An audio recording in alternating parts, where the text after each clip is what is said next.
Bowling with the theft. I encourage you to get theft. What? All things the game of bowling. Helping bowlers. The hand collapses down. And I'm going to try to bowl the best I can. 1,000 subscribers. And I want to challenge Ted Nelson. Tom Corbin. Jason Belmonte.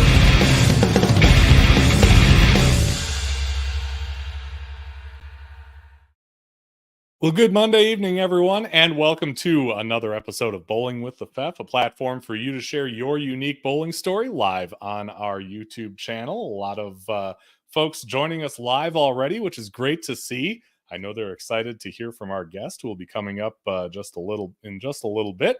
10-Pin Ben in the house. Hey, guys. Hey, Ben. Good to see you here. If you are watching live like Ben is, feel free to leave a comment in the live chat. We can pull them up just like that. Or if you're watching on replay, leave a comment. I see them all, and I try to respond to them all, and certainly appreciate everyone's input as we go through this venture, I guess you could call it. Thoughts tonight with Randy Lightfoot, a three-time PBA champion who is in the hospital right now. His daughter took to Facebook earlier this afternoon saying, just wanted to put out there that as of Friday, my dad has been in the hospital. He's currently in ICU due to an ear infection spreading too quickly. He's stable and his stats are getting better each day. Please send good vibes, prayers, and positive thoughts for him and our family. Randy Lightfoot nowadays is a coach at Lindenwood University. However, during his 13-year tour career, he did win 3 times, including the 1981 ABC Masters. And to Randy and all of the Lightfoot family, our thoughts are with you during what has to be a difficult time. Well, it is state tournament week, I should say. The weekend is coming up. State tournament week here in Wisconsin for dozens of talented high school players traveling to the Green Bay area in search of championships. Among them is the Wagner's Lanes team, based out of Eau Claire, comprised of students from Memorial High School in Eau Claire and Altoona High School. They have piled up wins during the regular season, ending with an undefeated record in District 10. It's the first time they've done it.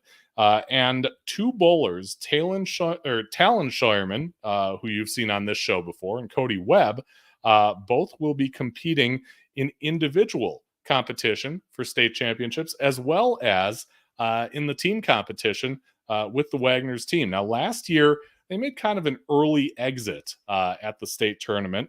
And so this time around, they're trying to make up for those lost opportunities this week after their practices this afternoon. And their last practice is coming up Wednesday. I'm feeling pretty confident. We just put this pattern out today. It's going to look like a Purple Hammer Fest. So I think I might drill up a couple Purple Hammers for it. I know it's not going to be like identical at state, but it's going to give me a better idea of what I'm walking into. Make sure my form's as consistent as possible. Work on controlling my speed. Make sure not throwing it too fast. Working on corner pins too. Like, that's a big part of my game. Working on any spares, because spares make a difference. I've got a really good team this year. The kids have known each other forever. The only outlier is Cody, but Cody has melded in with the kids extremely well this entire season. We essentially had the same team as last year with more companionship, more team, more just being a team. We have such a good bond together that it's just like we're just going out there basically just to have fun and do our best. Because we spend most weekends together all the time and just spend a lot of time together. The Wisconsin's high school state tournament's coming up this weekend, March 1st through the 3rd at a Schwabenon bowling alley near Green Bay. If you check the channel later in the week, we will have more from that Memorial and Altoona co-op team.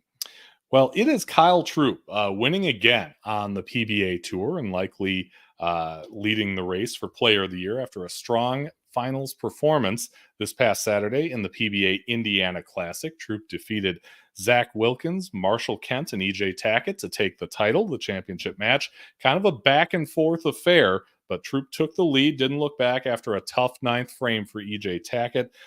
He had a ball kind of sail on both shots, and that kind of opened up things for Kyle Troop. That is his 12th career championship, his second so far this season. So a great campaign for the pro with the fro so far. Here are the tour champions so far this season. Bill O'Neill actually leading right now in playoff points. But Kyle Troop in second place in that. And he's got the 2 titles so far, one at the US Open and one this past Saturday. So, I'm sure those of you who watch this show regularly have noticed my kind of change of gear here. I've got the Bowling with the Pfeff Wisconsin hoodie on. It's funny because Mrs. Pfeff asked me, I never see you in a hoodie usually. And I said, that's because I haven't really had one in years. But this one is great. And we do have a pre-sale going on right now. It's a Google Doc. So basically, you make your order. There are 2 different styles. Each has a selection of hoodies and t-shirts. And then once the orders come in, we get through March 17th, and then we send them all out. So feel free to check it out. bit.ly/BWTF presale. It is all lowercase and it is case sensitive.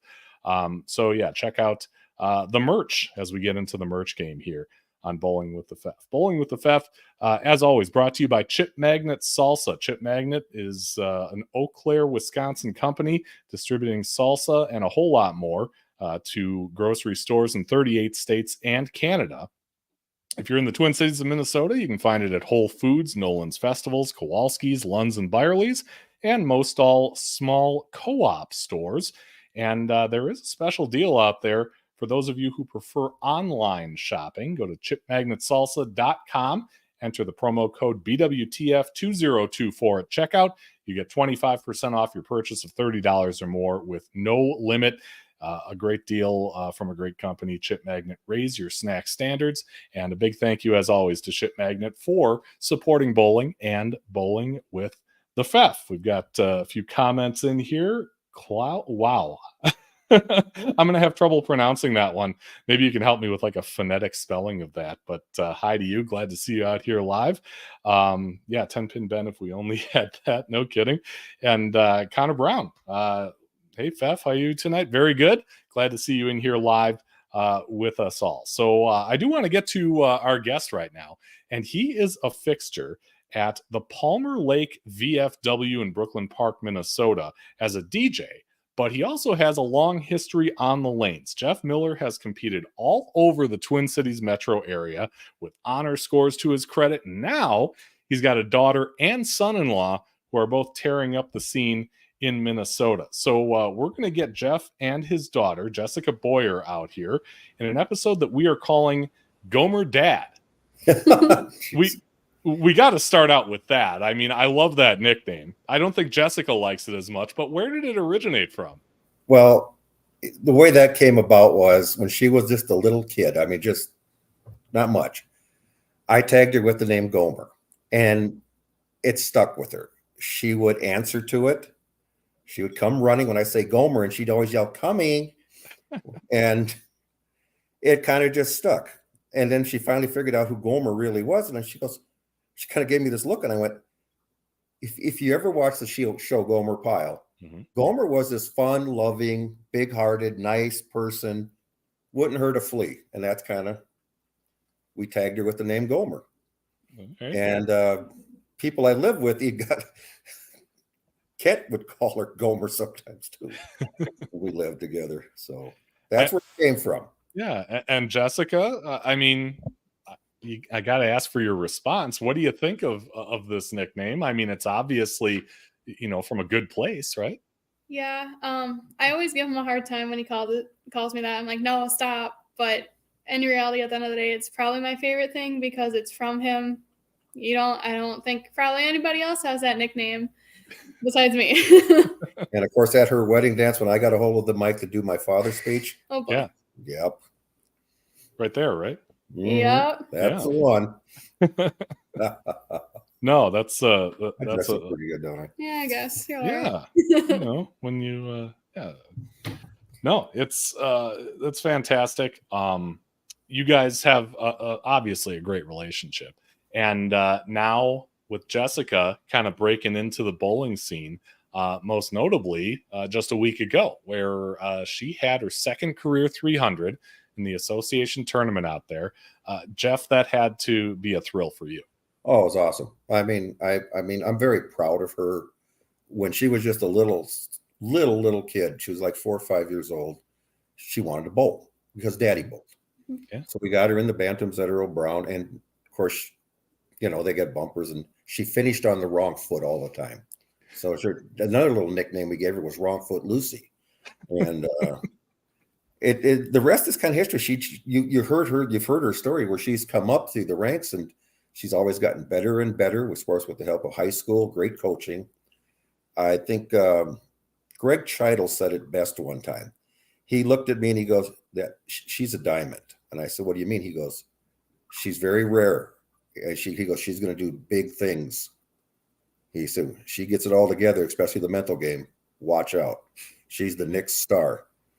And Greg was right. She is really putting herself on the map with that. Yeah. So I'm very supportive. I mean, when she shot it, she sent me a text message and took a picture of the screen, and all she said on there was, "Oops." I'm like, yeah, Jessica, that's got to be a special thing for you too. I messaged back and forth with Katie Halfland a little about that. She mentioned that Jeff, you truly do support her on and off the lanes, and she called that a beautiful thing. I mean, you know, for some people, I'm guessing they don't have that kind of support. Others may take it for granted. But how important is that to have your dad's support out there? A lot, because growing up and doing some of the MJBTs, some of the junior tournaments, some of the parents that I watch stand behind their kids. If they missed a board left, if they missed their mark, if they went Brooklyn, if they, you know, shot a pocket shot and it was a 10 pin, some of these parents would just light these kids up. And I'm like, how can you sit behind your child and treat them like that when they're trying their hardest out there on a tough shot against other bowlers? Where if I did that, he'd be like, "Okay, well, what did you do wrong? What happened out there? What can you do to fix it?" He didn't. So it's important that I have someone like that behind me versus where I saw kids that I bowled with that were my friends watching their parents behind them not treat them the best when they would bowl. And it was kind of heart-wrenching to see that. It's like your kids out there trying to do the best they can. Yeah. And I didn't have the yelling at. I had the support. So it's important. Yep. It's a fantastic thing, and I commend you on that, Jeff, because my father was about the same way. You know, so that's a very special thing. You got to be out there to support your kids, and you got to do it right. You know, it's like you do the best you can. Mm-hmm, for sure. Let's get into your bowling story. How did it all get started for you? I mean, I know you were about 12 years old, which is kind of a mid-range age to start relative to some of the guests we've had here.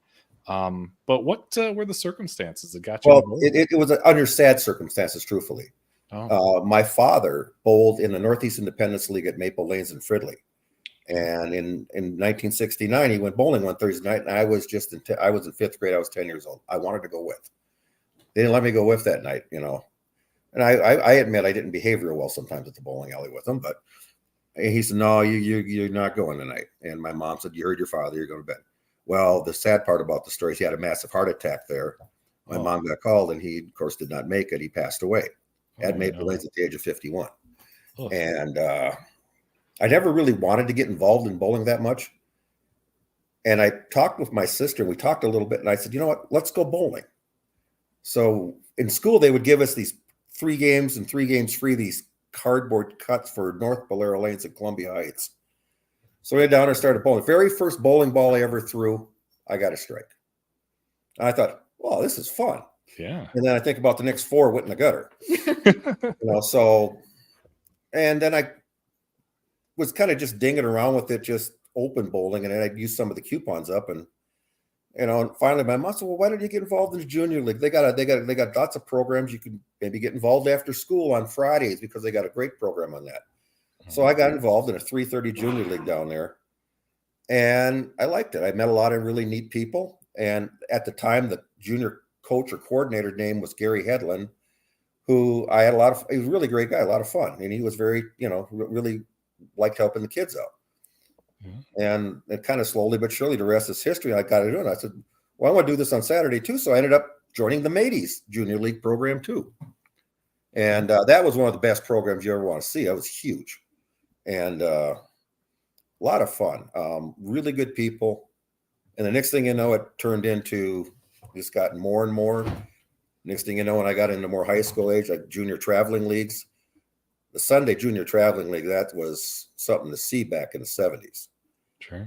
And I lucked out. I got pretty good. I will tell anybody I was much better bowler back then than I am now. And I'll tell you why is you average in the mid to upper 180s back in the 70s throwing plastic and rubber. You're pretty good. That's comparable to shooting 220, 225 nowadays. Sure. And that's what I was able to do. And I was able to get on some of the better teams. And I kept on advancing to different centers where I thought the programs were better. I finally ended up at Lynbrook Bowl in Brooklyn Center in my last 3 or 4 years before I jumped to adults. And I got to bowl with Ron Nelson, Scott Sodergren, Bruce Kuiper, and a few others. And I learned a lot. And Ronnie came to me after just moving over there 2 weeks on Saturday mornings and said, we need another guy on our A traveling team. He said, I've looked at your stats, man. He said, I'd love to have you join us. I mean, that was quite an honor coming from Ron Nelson. And I bowled with them guys. And that first year I bowled with them, we won it like 2 straight years with some of the names, the who's who in that junior traveling league are Hall of Famers, a lot of them. Yeah. And one of my guys who bowled out of Diamond Lake North in the junior program and junior traveling league, and he's probably going to hate me for saying this, but Johnny Holmes and I were back then, him and Doug Simonson were Diamond Lake North, and we were, of course, Lynbrook, and there was quite a rivalry between our two teams. Yeah. And at the time, Scott Sodergren had jumped to adults and became our junior league coach on the traveling team. He would be with us. And it was kind of like we played when we go head to head against those guys. I mean, it was, and I ran into, I see Johnny a lot still. And I said, hey, a buddy of mine came up with an old standing sheet from the old North Suburban Junior Traveling League. And this is Jeff Miller, average 184. John Holmes, 169. He looked at me and he says, burn it. But back then, the shot in most of the houses you go into was off the gutter, because you're throwing plastic and you're throwing this. The key with bowling back then was you better be a pretty good 10-pin shooter, because if you could get hit in the pocket, it really wasn't that hard. Yeah. But consider what you're throwing. Sure. And what's on the lanes. It wasn't synthetic lanes. You're bowling on wood lanes, lacquer, and everything else. Mm-hmm. So, and Ron every year seemed to be the high average on the traveling league with 195 to 198. He had just missed 200 one year at 199. Back then, that is huge. Yeah. So, but I've managed to hold the 200 average for many, many, many years, at least most of the time between right around 210. And I got 300s and an 800 for my honor scores. And 1 year was adult junior at Maple. I was able to pull out a 220 for a 18-week league. Wow. So, okay. And one of the things where a lot of people, you may get to this, is I do have an eye disability, so I can't see the arrows or the lines and all that stuff. It's all got to be a feel for me. A lot of times I can't see the ball rotation. I can see the ball going down the lanes, but I can't see how it's rotating. Okay. So a lot of times I'll have somebody say, hey, it's rolling out too much. I need to do this, do that. So I got to listen and make my moves that way. Yeah. Is that something that you've had since you started bowling or before, or? I'm adopted, so I don't really know who my real parents are. Okay. My mom, 2 years old is when the doctors discovered this. Okay. We told my mother it was genetic, so that we had her checked when we had her, and I have to see a specialist once a year to maintain my driving privileges and everything else. They'll tell me what I can and can't do. Sure. I don't take an eye test with the state. I take an eye test at the doctors, at a specialist, and then they send a form off to the state and say, what you can and can't do. Sure. So, but I've been driving since 1982, and most people will have a pretty good driver. There you go. But she's fine. The doctor tested her, and she goes, "Oh Jesus, her eyes are better than perfect." So, so we didn't have anything to worry about there. But because it was genetic, we wanted to make sure she got tested. Sure. So, but it's something I learned how to do. I mean, and it's a feel for me. It's not, I don't, arrows and all that stuff's non-existent to me. Yeah. It was one quick funny story, and I'll make it really fast. Is back when we worked at Earl Brown, Bob Sullivan, who I got to know when he was very young and owned the pro shop at Earl Brown called Sully's Kingpin. We would they turned the lights out, and we would do doubles and pot bowl, during the Christmas party. And Sully said, "They're turning the lights off. I get Miller because it doesn't make a difference." I know that. And it was priceless. It was pretty funny. And this one is sitting right behind us that day, and I don't think she remembers this because she couldn't have more than about 3 or 4. Well, I'm up there, I'm pumping a few strikes, and Sully's my partner, and he couldn't do much. And he walks off the lanes, and Jesse looks right at him. She goes, "Ha ha, my dad's better than you. You suck." Like that. I didn't have a filter when I was little, apparently. And he walks over to Jesse. He goes, "Yes, your dad is better than me," like that, and just high-fived her. Yeah. So, but it's just kind of a funny little story. I mean, you got to be able to laugh at yourself too, Right. And I would think that, that kind of puts an emphasis on, okay, do you have teammates? Do you have a doubles partner who's good at communicating it and pointing you in the right direction? Because that, I would think, takes on some significance, right?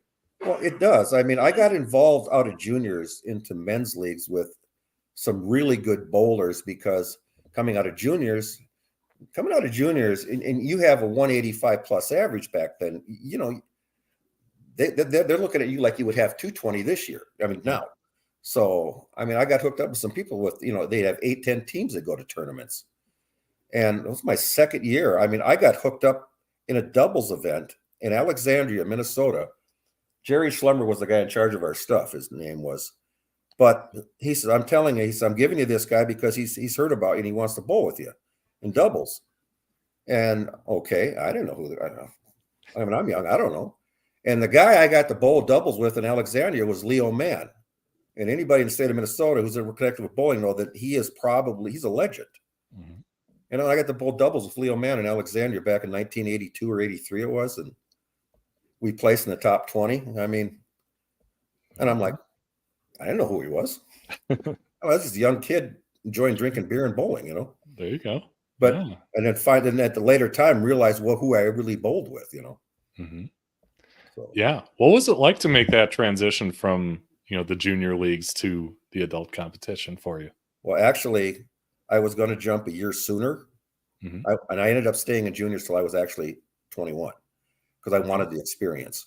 And I actually was on the lanes at Village North on a Monday night, bowling in my first men's league. Through practice, I hadn't filled out a sanction card yet, and I looked at the guys and I said, "I'm not ready for this." I said, "I don't want to do this." Because I beat myself up about wanting to stay in juniors one more year, and they understood. And I went back to juniors for one more year with my team at Lynbrook, and I got to bowl another year at junior traveling too. But then I was more comfortable coming out after when I had to that way. Yeah. So, I mean, but I bowled with some great people back then. I mean, it was like, there was really good people. Yeah. The thing that kind of strikes me about what you've mentioned so far, Village North, Mady's, Lynbrook, Maple, none of those places are around anymore. Earl Brown gone too. That's got to kind of hit your soul, right? I mean, I know it does for me. Well, it really does, because I mean, when you look at what the houses that were in our junior traveling leagues, I mean, there ain't a whole lot of them left. Yeah. Oh, that's the cat. Sorry. That's okay. But yeah, I mean, like with her, Earl Brown was like home. I mean, she grew up in that center. With me, especially Village North and Lynbrook meant a lot to me. And Mady's did too, because Brett and Bart Mady and I got pretty tight with those guys, and Gene Mady was awesome with me, Sure. Great people. And I mean, you walk downstairs at Mady's at 9:00 on a Tuesday night when you're going to bowl in the 9:00 league that filled the whole house. You smelled the best hamburgers in town down there, and you just had to have one, really great, a lot of fun, great people. And I had a lot of great people who pointed me the right direction. I don't know how well, I mean, I'm going to name drop a very old name, but I had friends that they were the Littners. I went to school with these guys, but their dad was known as one of the best bowlers in the Twin Cities back in the day because he averaged over 200 about everywhere he went back in the 80s. And his name was George Littner, and he was left-handed, and he just dominated whatever league he was in. You know, it was something else to see. And he knew my dad had passed away and everything. And I got to wind back when I was still in juniors. George would actually come and pick me up and take me and go bowl adult youth leagues with me. So he had a father figure. So I had a father figure to hang around with. Yeah. And I thought that was really, I mean, it meant a lot to me. Matter of fact, that when George actually passed away, I was a pallbearer at his funeral. You know, and that's how close I was with the family. Yeah.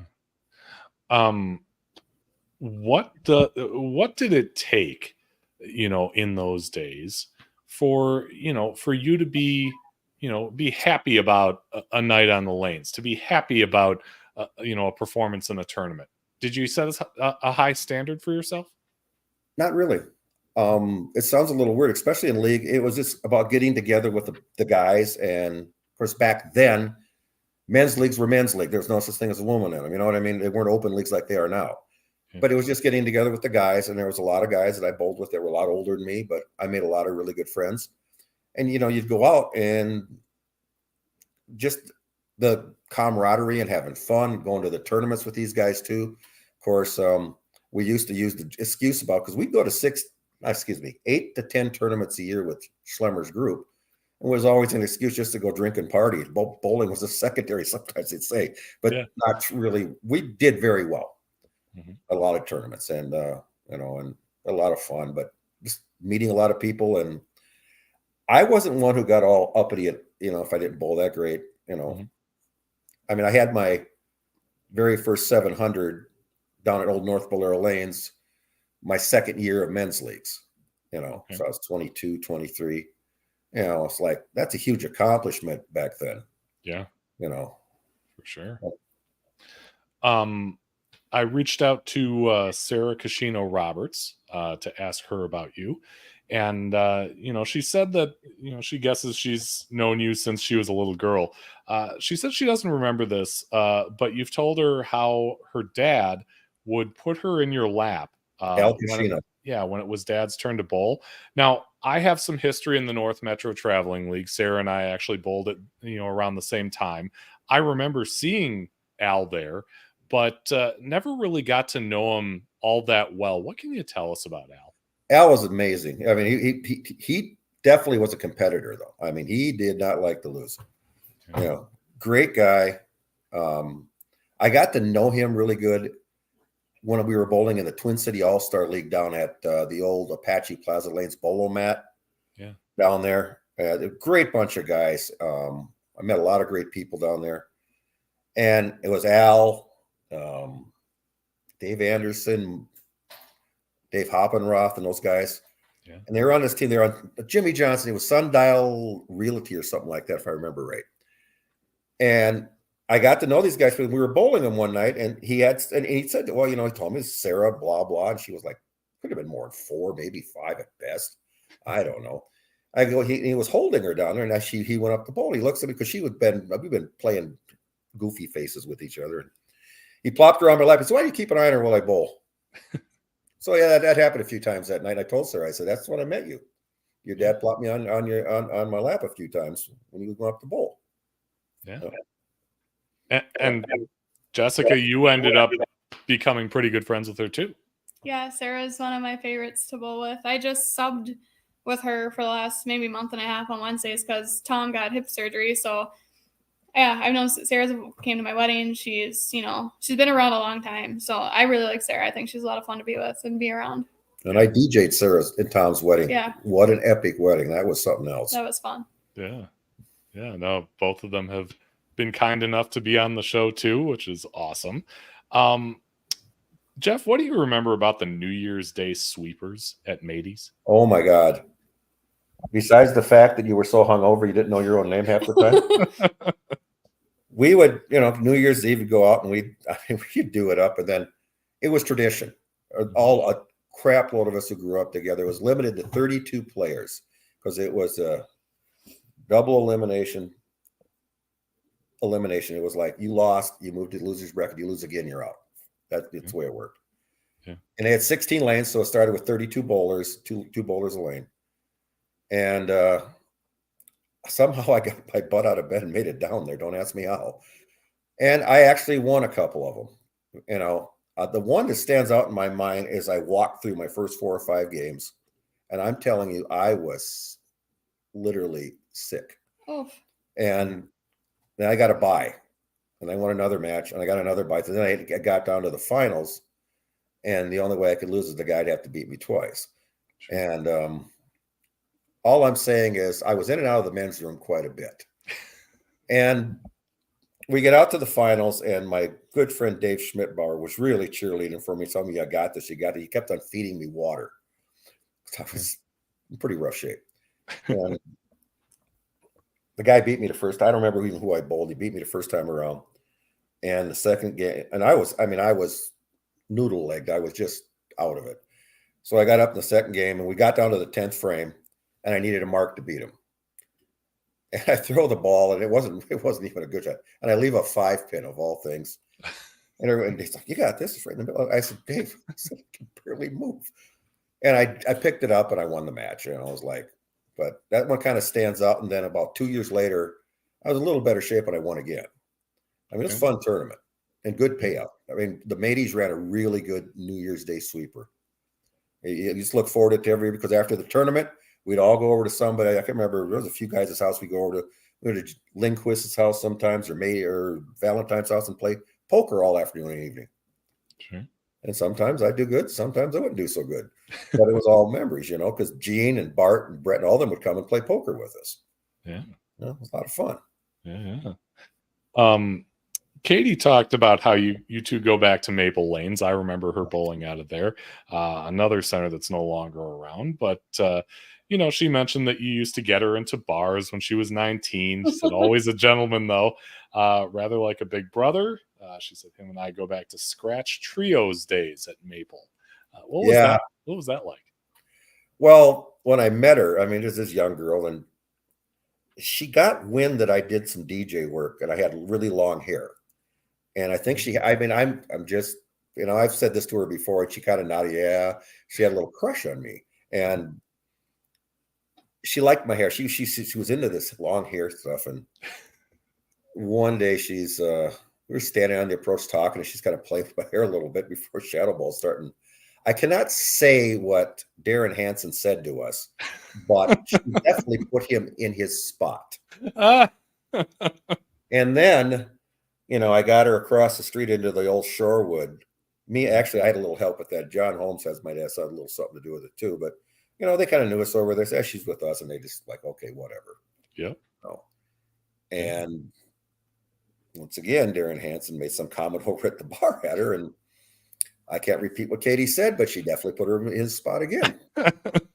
Yeah, no surprise there. But I mean, that's kind of where we met, and we maintained a really, really special friendship since then. And she's right; it's very platonic, and we've had a lot of fun together. Goes back about 25 years now. I think I can say how old she is, but it's about 25 years ago. Yeah. When all this started to go down, and we really made. And then her and Jesse have developed an excellent friendship, and I'm really happy for that, because she's really trying to show Jesse the right ways to, with bowling and stuff. Yeah. I asked her about, kind of what you're like on the lanes. She described you as fiercely fun. She said, you know how to roll and will shut you down when you least expect it, all because you had them laughing too hard or shooting too many shots. Well, when Katie and I bowl when we bowled their team on the Scratch Trios, we always made sure we bowled against each other. And there was a wager, and of course it had something to do with shots and other things. And I could make her laugh all night. I mean, loves having fun, and we would just have a great old time. And she's so fiercely competitive. I mean, she'd get a little pissy. It's like I beat her quite a few times, but then she got even with me one night and really whooped my butt. But It's like, and I know so I mean, yeah, there's shots going back and forth and a few other things, but we have a lot of fun together out in the lanes, and some of those matches were pretty competitive. Yeah. What would you say, and I know it's going to be hard to narrow it down to one, but if there's a league, at a particular center that you would say was your favorite, and you've bowled at centers all over the metro, I mean, what would it be? Could you narrow it down to one? Yeah. It would be the Suburbanites League, which originated at Earl Brown, and it's the league I'm still in. The league has a incredible history in the Twin Cities, in the Minneapolis side especially.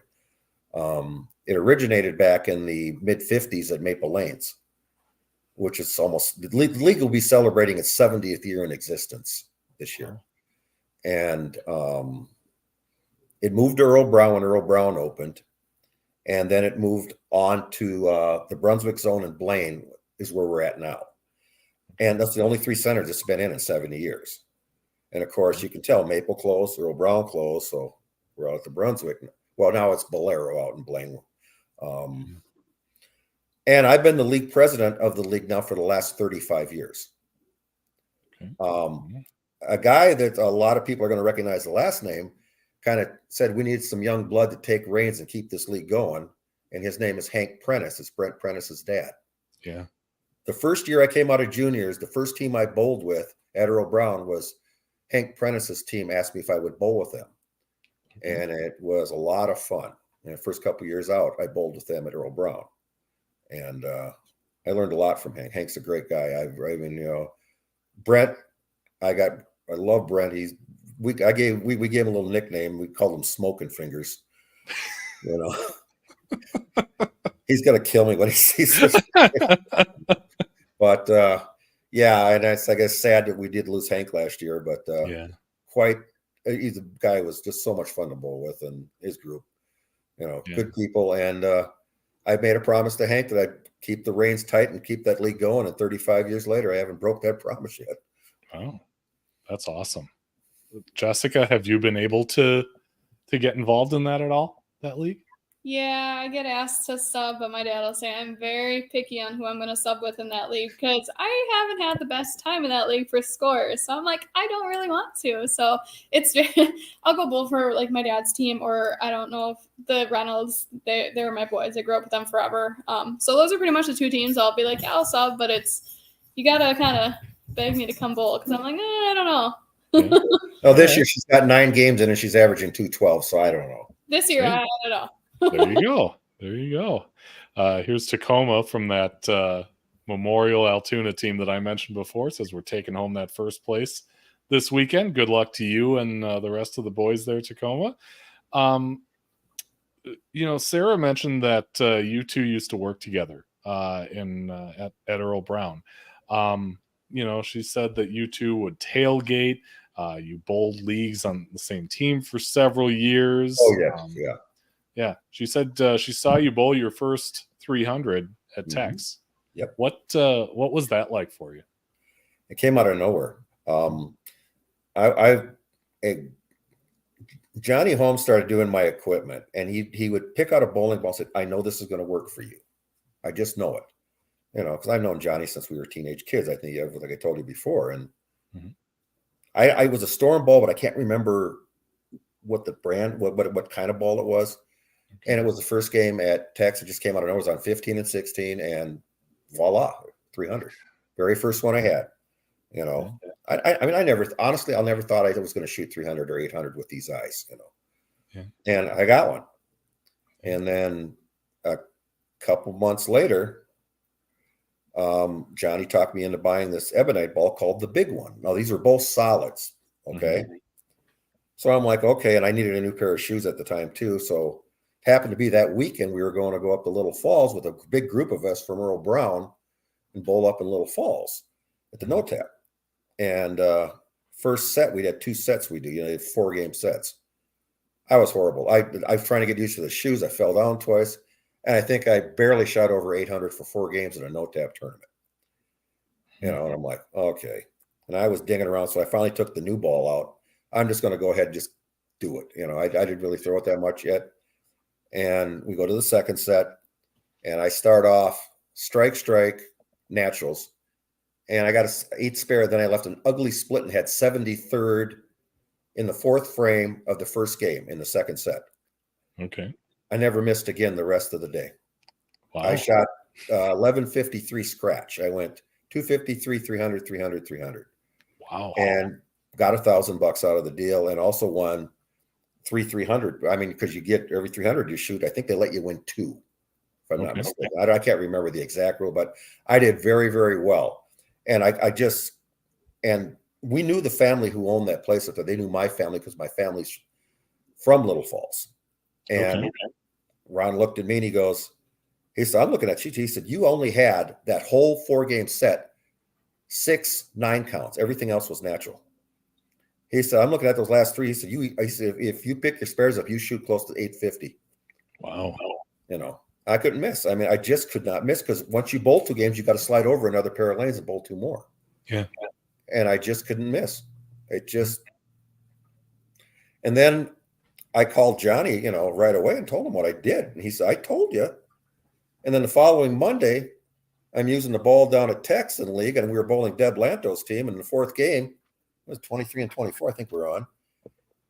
I shot 300 natural against her. That was my second one in 2 months. When it rains, it pours. And I was like, with that ball, and she asked me if that was my first one. I said, no, I had. If you, I said, you might have. I said, I had one a couple months ago here. Oh, that's right, you did. And she goes, oh, well, how many others you got? And I said, and I shouldn't have said this. I didn't mean it in a derogatory way, but I said, well, that's the first 2 I've had. I figured out. And she goes, well, you started bowling here a few years ago. I said, well, I figured I want to try bowling here. Maybe it'll give me a better shot at honor scores, because everyone says it's pretty easy. And I didn't mean it to come out that way. Right. It came out so wrong, And because I have all the respect for Deb and the people who own that place, Jeff Crystal and Billy Johnson, and those guys are awesome people. Yeah. But it was really a thrill. Mm-hmm. And I called John Holmes again. I said, you ain't going to believe it. He believed it. Yeah. And then, of course, when the 800 came, the following year, he talked me into a Storm Paradigm Passion. He said, this is the one you're going to do something real special with. I shot 806 with it. Wow. So I was like, and Johnny will tell you, if he was sitting right here, and he'll tell you I'm a dumbbell because he does not do my equipment anymore. I said, Kenny Hollis is doing my stuff, and Kenny's a very tight friend of mine. Mm-hmm. And I like the way he does the stuff too, but I've come close on honor scores, but I really haven't. Okay. She's seen me shoot a ton of 290 somethings. Mm-hmm. Yeah. And it drives her nuts. Mm-hmm. Because I never seen him. I never got to see him actually throw a 300. Okay. I was just too little to go watch him yet. Like, to kind of be like, sit there and not like wander off. Yeah. So. Jessica, you might get a kick out of this, but after last week's show, Tom Mitchell submitted this for my consideration. Oh, no. Look at all them. Bob Johnson, Greg Salmons, you. I don't know about and Tiny. Is that the hair you were talking about? Yeah. That's actually, that's Bobby, Greg, myself. That's Norb Kuntz, who that's Norby, Katie, and Tiny. Bobby and Tiny are no longer with us. They're awesome. Yeah. So from left to right, you're looking at Bob Johnson, Greg Salmons, Jeff, Norby Coons, and John Linden, or better known to all of us as Tiny. Tiny. That was our was Reno, and I don't remember what year. What is that? 96th 100th anniversary. 1990. Yeah, it's kind of cut off at the bottom where the year might be. 95. And of course, High Score North was our sponsor, because that was Greg's dad's, place. Okay. And we were. Well, if we didn't bowl good, I tell you one thing: the local bars were pretty happy with us, because we definitely kept them busy, especially with Bob and Tiny with you and Norby. Yeah. So it's a lot of fun times. Yeah. No, great picture. Glad that. Yeah, well, it's the Mullet Club there. If you want to take a really good look at it. I wasn't going to say it. So I mentioned, kind of your regular gig DJing at the Palmer Lake VFW. She's pointing at my shirt. Yeah, relax. The DJ is here. How'd you get into that? Actually, I owe all that. I really owe a lot of it to Tom Mitchell. Okay.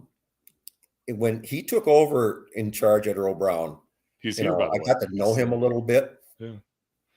And he said that was 95, by the way. Looking good in 1995. It was 95? Okay. And he says Jeff didn't cut his hair until 2018. It's about right.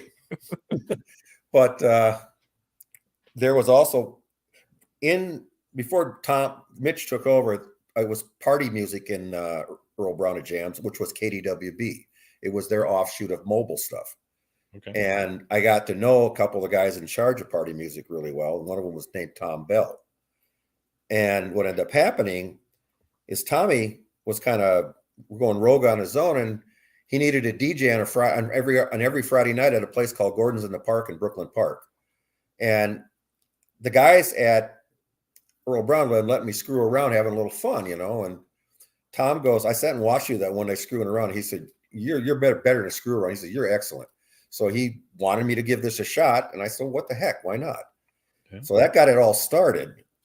And then Mitch and Jim Lacrosse decided, let's get him over here at Jams because he is pretty good. And he's going to take some of him. We don't want him taking any of our business. And they hired me over there. Of course, that was my home bar. I mean, it was everything to me. And the rest is kind of history. I mean, the next thing you know, I'm DJing 5 nights a week. And the next thing you know, I'm managing the bar for the next 12 years. Okay. And I owe a lot to Mitch. Mitch really did teach me a lot and really was very supportive behind me. Even though there's a lot of joking around, a lot of stuff, I owe a lot to him for what he did for me and to get it going. And at the time, he was part owner of Sounds Great, which was one of the largest DJ services in the Twin City area. And so him and his partner in crime, Mike Edberger, or she calls him Uncle Sandwich, would, if they couldn't think of a song or something got stuck in their head, they would call me and say, okay, who sings blah, blah, this for a wedding, blah, I'd tell them. So I got the nickname, the Rock and Roll Dictionary or Encyclopedia, they used to call me. So, but I mean, and it just kept on going. Was that because you knew who sang the songs, or did you know things like Billboard chart position or anything like that? He's just a walking dictionary for music. I mean, I just knew, all decades, it just kept on going. And then I've had Feel the Music, which is mine and Eric's service for over 30 years from the early 90s. And it just is all skyrocketed. And in the late 90s, we were voted one of the best mobile services in the Twin Cities. And that was really an honor. And it just all kept on going. And I gave Mitch a lot of credit. He really was behind a lot of this, helping me. I ended up doing some work with KDWB with John London on Thursday nights at Jams. John would call me on Thursday mornings. We'd talk on the air about all the bar gigs. I did Pat Eberts and Dave Ryan's happy hour shows at Rudolph's, supplying the equipment and hanging out with those guys. I got pins and plates in my ankles thanks to those guys. Oof, yeah. So, but it's a ride, and it just never stopped. It continued where, I worked out at Alligators. I did a couple shows at Mall of America.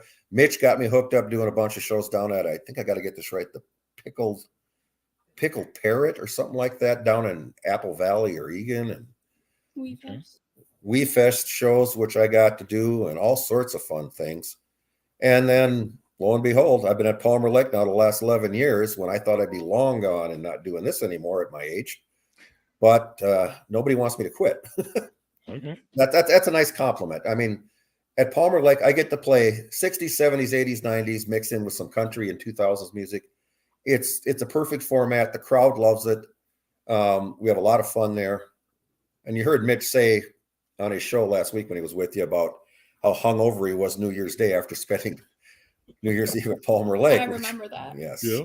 So it's a lot of fun. It's a good times. And I guess I owe an awful lot to him for everything he's done. And my buddy, Eric Rustad, has been by my side for almost 30 years. And he's really done wonders, making sure I always have working equipment, making sure everything's working. It's great. It's a great ride. When my bar manager found out that I had filed for Medicare, Social Security, and all that stuff, and I'm doing partial retirement. Mm-hmm. She kind of I looked at Holly and I went, no, I'm not quitting. I said, I'm going to stay here as long as you guys want me. I said, because this is fun, still for me. Yeah. And she goes, I sure hope so, because I don't want to lose you. Yeah. And she goes, the only way you're going to leave is unless you want to leave. It's like, no, don't worry, we're safe. So that was kind of got her attention. Yeah. But it's fun. You got to humor me a little bit. I realized you mentioned alligators, and Spectrum was my home house. I have distinct memories of being 13, 14 years old and being the porter, who cleaned up people's crap and, loaded used ashtrays into the dishwasher and took out, empty beer bottles and stuff like that. Tell me what it was like. I remember the last song of the night was Always Friends in Low Places by Garth Brooks. Now, did you work for the Kellys or the Mandells? Mickey Robbins. Mickey Rob, my God. Yeah. I bowled tournaments with Mickey Robbins. I can't tell stories about Mickey Robbins. I love the guy to death, but oh my goodness. Yeah. So you bowled, you basically, it was kind of like the Kellys and maybe the Mandells. When I did some work over there, Lyle Mandel and Marty Mandel and their dad, their family was the owners. They bought it from the Kellys. Oh. And I was doing a Tuesday night gig over there. It wasn't real popular with Jesse's mother, but she let me do it anyways. But I was. She can hear you. She knows what I do over there. I was the host of an exotic dance show over there. I can't remember exactly what they called it, but we would have the party time dancers come out, and they didn't go full nakedness or anything like that, but there wasn't much to the imagination. Yeah, and I never worked on Tuesdays, by the way. Well, it was a huge night for them. Yeah, Eric would do the DJ side of it, and I was out doing all the hosting work, and then I would have to go around the crowd and find anywhere from 5, 6, 7 girls to do the amateur side of this, and we'd give them a big white T-shirt we bought at Walmart and told them that's all they could wear. They had to cut it up and make something out of it, but they could win $100 and a free bar tab and all this. And so, it's like I kind of got stuck with that. And then of course I got some other offers from some other strip clubs in town that saw me doing this, and they thought it was really cool. And I meant to comment to her, Jesse's mom, about it, and she says, absolutely not. And I don't blame her for saying it, Yeah. But it's good money. And she goes, no. It's just no. And then it turned into, I DJ'd there too quite a few times. I did some DJ work on Tuesday nights once the exotic stuff they did. The city of Maple Grove decided they didn't like it as much as they did at first. Yeah. So we'll just leave it at that. Okay. So I ended up DJing on Tuesdays. And when Dwayne Canada, if you remember, Dwayne Canada was the Friday night regular DJ in there. Okay. When he couldn't be there, they gave me a call and asked me if there's any way I could wiggle my way out of jams and come over there and do a couple shows. And I did. And I had a lot of fun. Jams is a great place to work, packed, a lot of good times, but it's not real big. Yeah. You get the alligators, it's like you're going from driving the Volkswagen to driving the Cadillac, and it was pretty special. A lot of fun on those nights over when I got a chance to go over there, because they pay you real good and they would also comp you off the door. Oh, okay.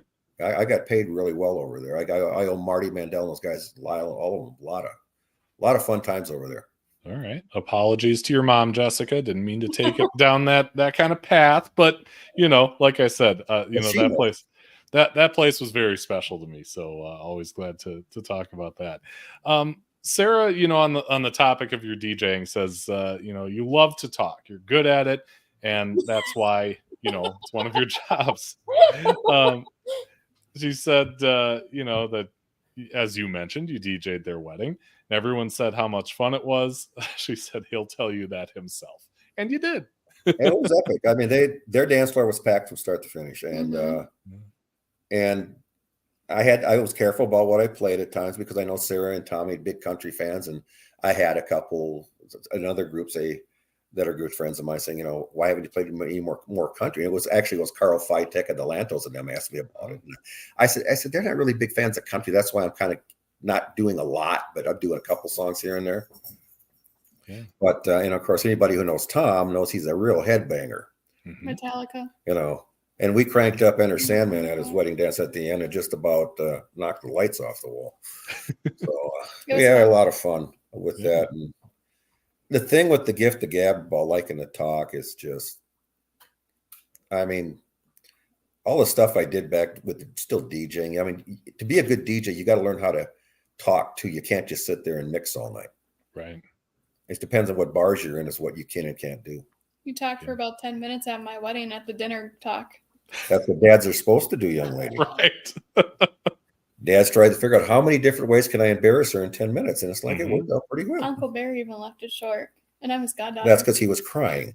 Oh, call me out like that, okay. Oh, did I say that out loud? Yeah. But I like how she kind of capped it off. She said he's a great guy, loves bowling, loves his daughter. I mean, that's kind of the moral, right? Yeah. I mean, I try to treat everyone with respect. I want to treat people the way I want to be treated. I don't like to have conflicts and issues with people. I think everyone got along a little better, the world would be a better place. I know that. Yeah. And that's kind of and I'm not trying to say I'm Mr. Popularity, but most people know me as somebody who's pretty easygoing and a lot of fun. Yeah. Got to put that up, right? That's a good picture. Winning. That's that's one night she stopped in at Palmer Lake and she wanted a sweatshirt so bad. So there you go. Yeah. Dad, buy me a sweatshirt. No, you guys wear it well. All right. So you've seen this show before. You know that at the end, we ask you to go off the sheet and challenge somebody else. Doesn't have to be the greatest bowler in the world, but certainly can be, to appear on a future episode. So I'll put it out there to both of you, Jeff and Jessica. Who would you like to see on a future episode of Bowling with the Fef? You got something in your mind? I think everybody knows this. I want Daria on the show. I want Daria Payak on the show. Yeah. We knew that was coming. There's no question about it. Yeah. Now, I was asked to say, and I promised I would, and I got to state it the way I was told to say it. Andy, do you got a podcast yet? I know where that's coming from. Yes, you do. Matter of fact, the idea was actually for her to actually come out here and watch on the side. And when I asked that question, she was going to pop up between us. She should have. We should have done it, but I forgot all about it. Yeah. That's Katie, who's been nagging me about that for months. Well, I think she'd have a fun story to tell, but I'm going to give you one other person too. And it's like, it's somebody I bowled with way back in the day, and I really enjoyed bowling with him. A lot of fun. Mm-hmm. And he's done a lot with bowling. I mean, he is a high school coach right now, and he's very passionate about it down in southern Minnesota, in the Rochester area. Yeah. And I've known him basically since back in the 80s when I first started in the league.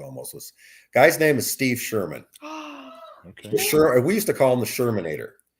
He'll be the first one to tell you he never throws a Brooklyn. Oh yeah, interesting. I never throw a Brooklyn strike. You know that. But he's a very good bowler. He's done very well for himself in bowling, but he's very passionate about his coaching and stuff. And I think he'd make a very entertaining guest for you. He's a real nice guy. And I miss bowling with him. I had a lot of fun with him. Okay. And he was really good guy up at the tournaments too, Yeah.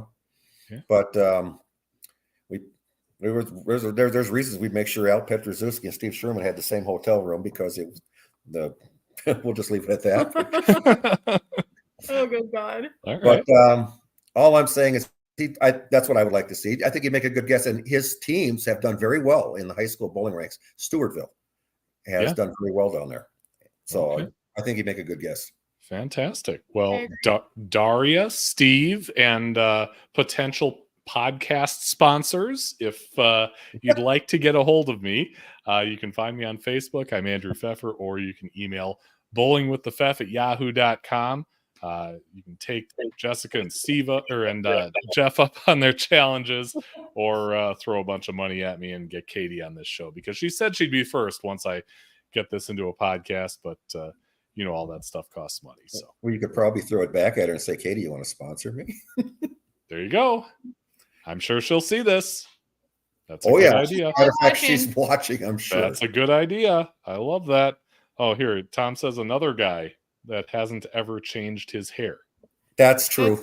That's true. Sherman looked like a guy he would walk into the bowling alley with his tight jeans and his sparkled shirts and looked like a guy right out of Def Leppard.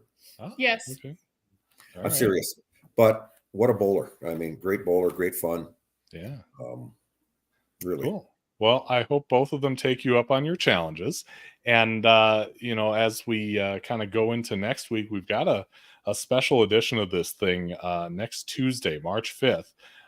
We have the great Mark Baker coming on.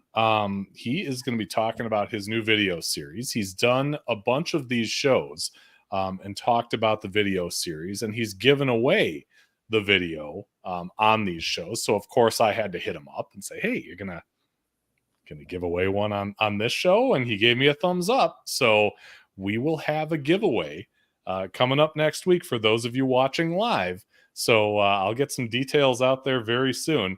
But Tuesday, March 5th, 7 p.m., Coach Bakes will be on the show. But Jeff, Jessica, I really appreciate the time. Thank you so much for coming on and sharing your story with us. Andrew, thank you for having me on. It was a privilege to be able to talk with you and share some fun. Yeah, this is a great time. I hope you enjoyed it. Everyone out there, hope you enjoyed it too. Again, week and a day until we get back on here with Mark Baker. Until then, have a